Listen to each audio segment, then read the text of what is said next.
Bienvenidos a un nuevo capítulo del curso de elasticidad. A continuación veremos el uso de FlexPDE para el cálculo de placas circulares. Como hemos visto antes, cuando calculábamos placas en coordenadas cartesianas, obteníamos los momentos mx en la dirección del eje x y mi en la dirección del eje y, es decir, mx eran los momentos producidos por las tensiones sigma x que permitían el cálculo de la armadura en la dirección x, y mi era el momento determinado por las tensiones sigma y que permitían el cálculo de la armadura en la dirección y.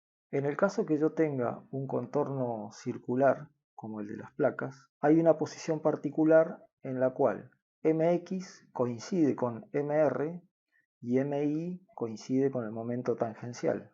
Ese sería el caso cuando el diagrama se trace entre el centro de la placa y el extremo del radio, siguiendo la dirección del eje x. En esas condiciones y en esa dirección, mx coincidirá con mr y mi coincidirá con el momento tangencial. Si yo hiciera el corte entre el centro y siguiendo la dirección del eje y, entonces en ese caso mi coincidirá con mr y mx coincidirá con el momento tangencial. Es decir, que sin necesidad de hacer una modificación de las ecuaciones ni de las condiciones de borde demasiado importantes, yo podría reutilizar el modelo que hemos hecho en coordenadas cartesianas y obtener la información del momento radial y momento tangencial de una placa circular simplemente cambiando la geometría del borde. Eso es lo que vamos a realizar a continuación dentro de FlexPDE. ¿Qué importancia tiene obtener la información del momento radial y el momento tangencial? Bueno, cuando yo tengo la información del diagrama del momento radial y el momento tangencial, me va a permitir dimensionar la armadura de la placa en la dirección radial y en la dirección tangencial, es decir, un conjunto de barras rectas que están ubicadas en la dirección radial junto con otro conjunto de barras circulares concéntricas que van a estar tomando el momento en la dirección tangencial. En el caso que utilice la información del mx y el mi, la grilla de la armadura va a ser en la dirección del eje x y del eje y. Quiere decir que para armar una placa circular hay dos formas de resolverlo. Uno en la dirección radial y tangencial y otra en la dirección del eje X y en la dirección del eje Y. ¿Cuál es la diferencia entre las dos?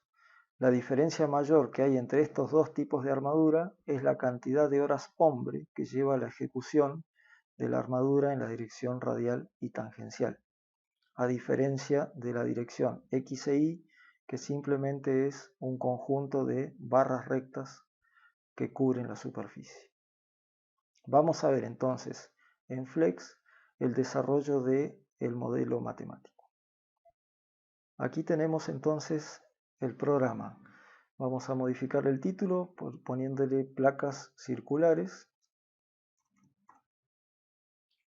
Vamos a seleccionar el error límite en 8 por 10 a la menos 3. Vamos a pintar las curvas de nivel. El sistema de coordenadas va a seguir siendo cartesiano. No vamos a cambiar al sistema de coordenadas polares, sino que vamos a usar el sistema cartesiano en 3 dimensiones. Las variables van a ser v y w, los corrimientos de cada punto. Y vamos a tener coeficiente de Poisson 0,15, módulo de Young 2 por 10 a la 7 kN por metro cuadrado, el espesor de la placa 0,15 metros. Quiere decir entonces que las unidades de fuerza van a ser kilonewton y las unidades de longitud los metros. El resto de las ecuaciones para calcular mx, mi, mxy son las mismas que habíamos visto en los modelos anteriores. Y vamos a establecer el peso específico en la dirección del eje Z en menos 24 kN por metro cúbico. Los valores iniciales de V y W los vamos a poner en 0 y las ecuaciones son las tres ecuaciones de equilibrio que vimos antes. A continuación entonces vamos a declarar los bordes, que vamos a hacer extrusión entre el plano Z igual a 0 y z igual a h, y vamos a declarar los bordes. ¿Cómo declaramos los bordes? Bueno, una única región porque tenemos una sola carga. Si tuviéramos dos tipos de carga o una distribución de cargas que no sea axial simétrica, este modelo también serviría. Lo único que hay que tener cuidado es en la selección de las distintas regiones para ubicar las distintas cargas. En este caso tenemos una única carga. Vamos a repetir los valores del ejemplo que hicimos en las tablas de bares y vamos a poner sobre la superficie 2 una sobrecarga de 3 kN por metro cuadrado, equivalente a lo que sería una sobrecarga de una azotea accesible. Vamos a repetir el ejemplo anterior, que es una placa circular de 4 metros de radio. Entonces vamos a empezar start 0,4. Es como que allí comenzamos, digamos, el dibujo del contorno. Vamos a establecer la condición de borde simplemente apoyado. En este caso sería load U igual a 0, load B igual a 0,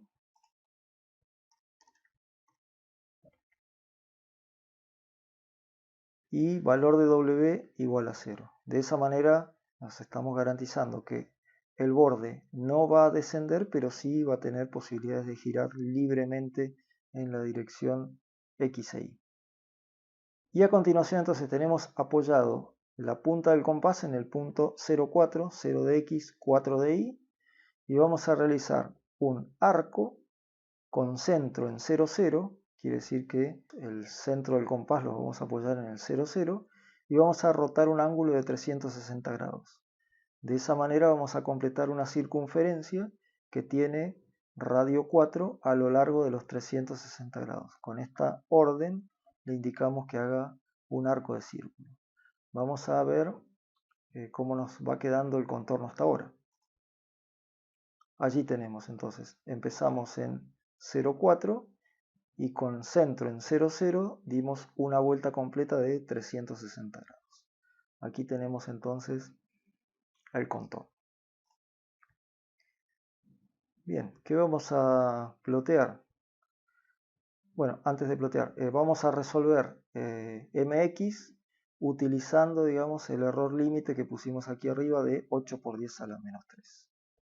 Vamos a plotear entonces la grilla según x y z más las de corrimientos u, v y w multiplicado por 100. Vamos a hacer un elevation de mx desde 0, 0 hasta 4, 0.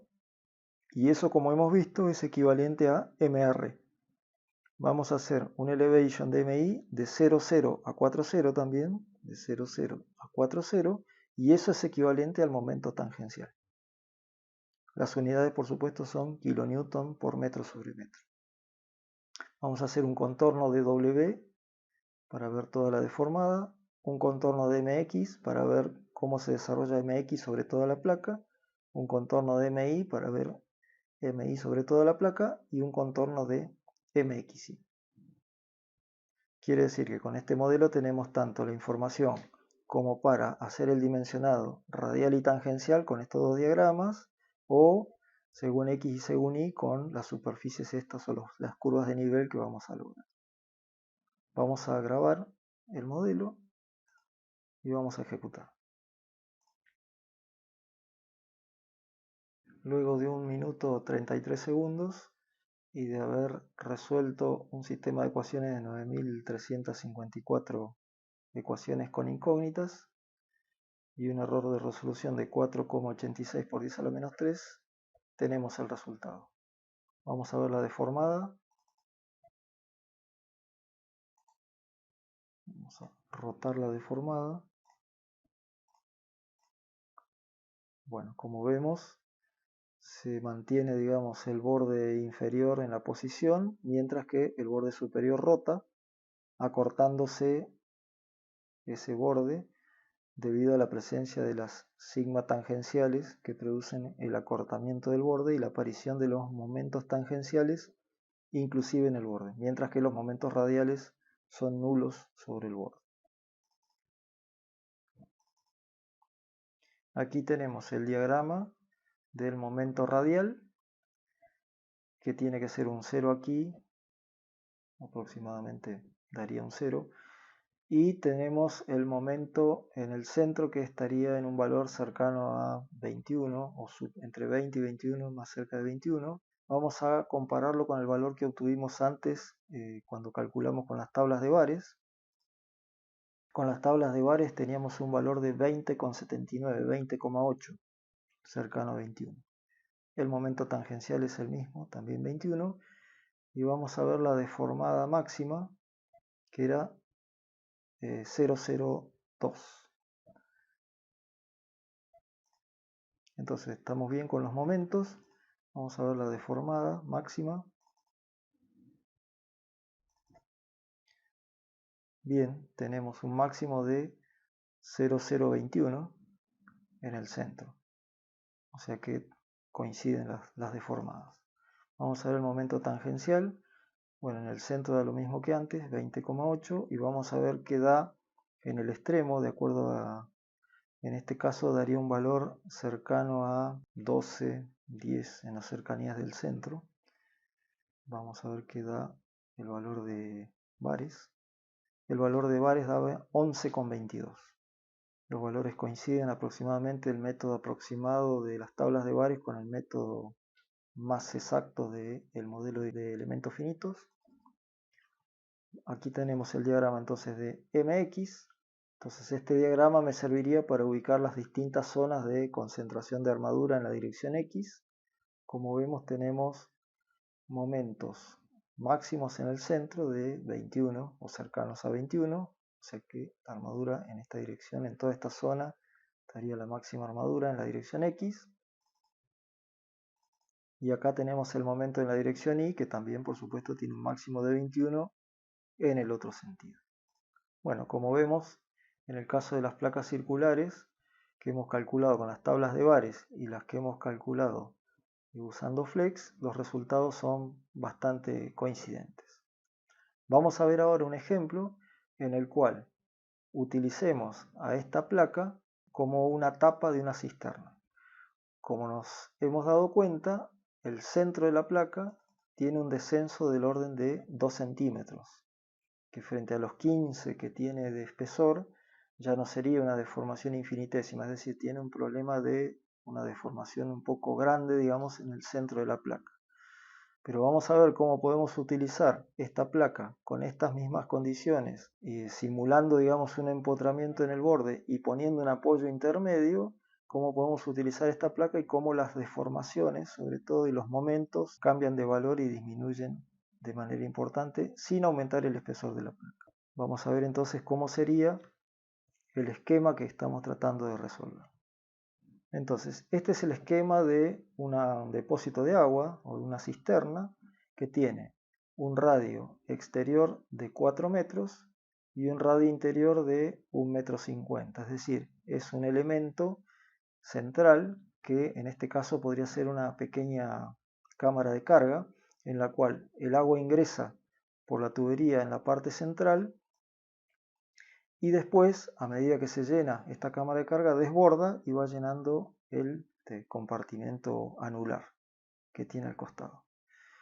Cuando estas distancias son más importantes, estamos hablando de cerca de 10 metros, 15 metros, estos dos tanques ya tienen un volumen importante. En ese caso estaríamos hablando de una situación en la que tendríamos lo que se denomina una cisterna compartimentada, es decir, que tiene dos depósitos o dos zonas de depósitos que son independientes una de otra o que están relacionadas y que permiten la operación de mantenimiento de esta cisterna sin necesidad de vaciarla completamente, es decir, realizar operaciones de mantenimiento en un sector o en otro mientras el otro está lleno de agua y puede seguir distribuyendo. En este caso lo que nosotros pretendemos hacer es ubicar este apoyo intermedio de la losa, es decir, el radio de la losa es el mismo de antes, nada más que ahora vamos a ubicar esta lámina que va a servir de apoyo y va a permitir entonces la disminución de esas deformaciones, aparte de generar el cerramiento, digamos, de la parte superior de esta cisterna compartimentada. Vamos a ver entonces, la losa sería ubicada o vista arriba, sería de esta manera, quedaría el depósito completo y así sería, digamos, la estructura de apoyo. Entonces, vamos a generar un apoyo que va a tener la condición de borde que esta pared o estos dos bordes no van a sufrir descensos verticales y de esa manera van a condicionar el movimiento de la losa y vamos a ver cuáles son los valores de las deformaciones que finalmente tenemos en la losa de la tapa. Entonces el esquema sería el siguiente.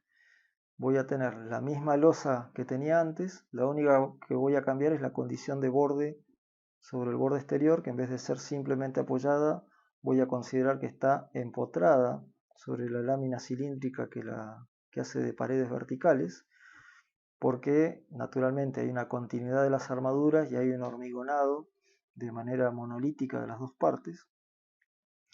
Y vamos a poner entonces un apoyo interior que tiene radio interno 1,5 metros y lo otro va a tener un radio externo de 1,7 metros, es decir que aquí tenemos un espesor de 20 centímetros. Vamos a ver cómo hacemos estas modificaciones dentro de Flex. Bien, entonces vamos a editar el programa. Entonces la primera modificación es cambiar la condición de borde.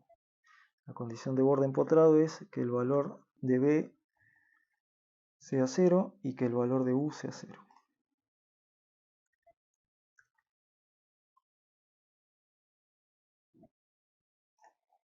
Bien, hasta ahí tenemos la misma losa y ahora lo que tenemos que hacer es indicarle que tenemos ese apoyo intermedio de 1,5 metros de radio interno y 1,70 m de radio externo. Aquí vamos a utilizar el mismo comando que hemos utilizado para representar las vigas cuando hicimos el sistema de losas continuas. Ese comando era feature y a continuación tendríamos que indicarle, digamos, la circunferencia, por ejemplo, interior. Entonces vamos a empezar, por ejemplo, start, vamos a poner 1,5,0, eso me indica dónde comienzo, digamos, el trazado. A continuación, la condición de borde, que sería valor de W igual a 0.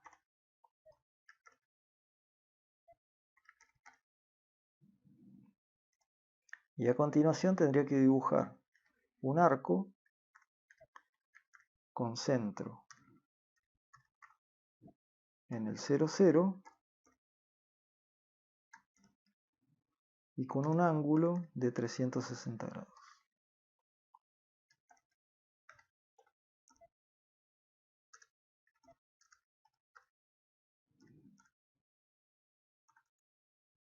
Bien, vamos a ver cómo nos está quedando el contorno. Ahí tenemos entonces el primer arco dibujado. Vamos a editarlo al programa y vamos a dibujar el otro arco. Es exactamente lo mismo, la única diferencia es que cambia el radio que tiene.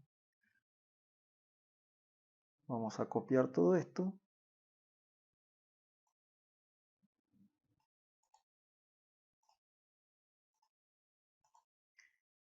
Y lo vamos a pegar. La única diferencia es que comenzará en 1,70. Bien, vamos a dejar el resto de los ploteos y el resolve igual que antes. Vamos a ver cómo nos quedó el contorno. Perfecto, ahí tenemos los dos contornos. Vamos a grabar y ejecutamos.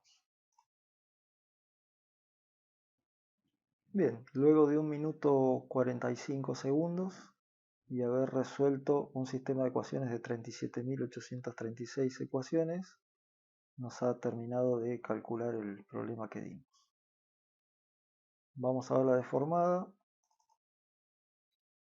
Bueno, como vemos, no hemos cambiado la escala del gráfico que vimos anteriormente, de tal manera que ahora, como vemos, las deformaciones verticales son pequeñas, no se alcanzan a distinguir comparadas con las que teníamos antes.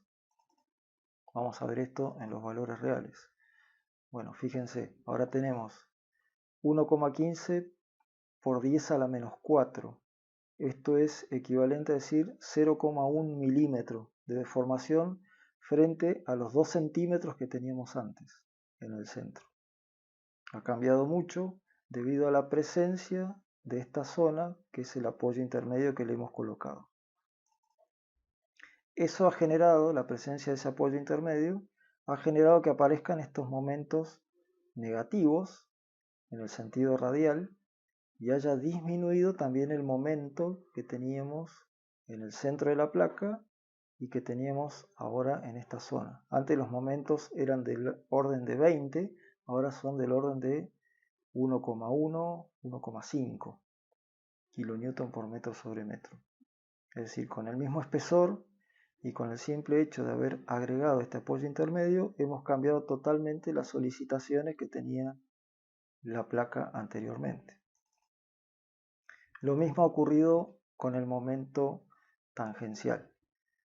En el centro antes eran del orden de 21, 20,79, ahora es 1,2.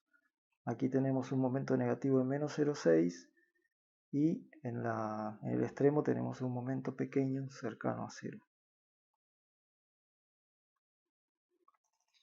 De esta manera se ve la ventaja de contar con un apoyo intermedio en una losa circular. Los momentos negativos nos van a indicar que la armadura se tendrá que colocar en la dirección X, pero en la parte superior de la placa, mientras que los momentos positivos me indicarán que tendré que colocar la armadura en la dirección X en la parte inferior de la placa. Lo mismo ocurre en la dirección Y. Es decir, voy a tener en la zona de momentos negativos, que son estas y estas, que coinciden con la zona donde se encuentra el apoyo intermedio, voy a tener que colocar la armadura en la parte superior, y en estas zonas, que son las zonas del tramo, voy a tener que colocar la armadura en la parte inferior. También hay unos momentos negativos, pequeños, pero momentos negativos en la zona del apoyo. Una condición de borde empotrada, como se ve en la elástica. Toda esta zona permanece la elástica horizontal hasta una cierta distancia.